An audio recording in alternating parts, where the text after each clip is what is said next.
দুর্নীতির শেকড় মাটির অনেক নিচে চলে গেছে। এই দুর্নীতির শিকড় পশ্চিমবঙ্গে 34টা বছর লাল ঝান্ডার বাটি নামতে দেয়নি।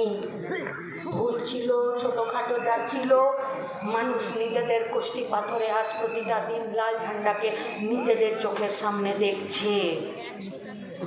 তাই তৃণমূলের নিচের তলার কর্মী, বিজেপির নিচের তলার কর্মীদেরকে বলছি, রাজ্য না বাঁচলে কেউ বাঁচবে না।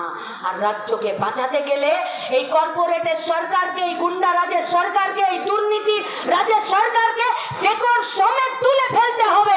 আর শেকড় সমেত এই সরকারটাকে যদি কেউ তুলে ফেলতে পারে, তা হলো মজদুর, তা হলো মজদুররা, তা হলো শ্রমিকরা, তা হলো যারা গায়ে গতরে খাটে তারা, যারা নিজেদের ঘাম দিয়ে নিজেদের পরিবার প্রতিপালন করে তারা। আর তাদেরকেই আমরা সংগঠিত করতে নেমেছি। আমাদের শ্রমিক আন্দোলনের সম্মেলনগুলোতে নেতা নির্বাচিত হবে, কমিটি নির্বাচিত হবে।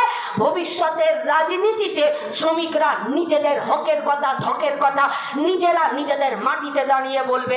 তাই যারা গতর খাটায় তাদেরকে ঐক্যবদ্ধ করার আন্দোলনে আপনাদের সবাইকে সামিল হওয়ার আহ্বান জানিয়ে কমরেড অনাদি সাহুর কাছে আগামী দিনের পথ চলা শোনার আবেদন করে আমি আমার কথা শেষ করছি। ইনকালাব জিন্দাবাদ, লাল ঝান্ডা জিন্দাবাদ, দুনিয়ার মজদুর এক।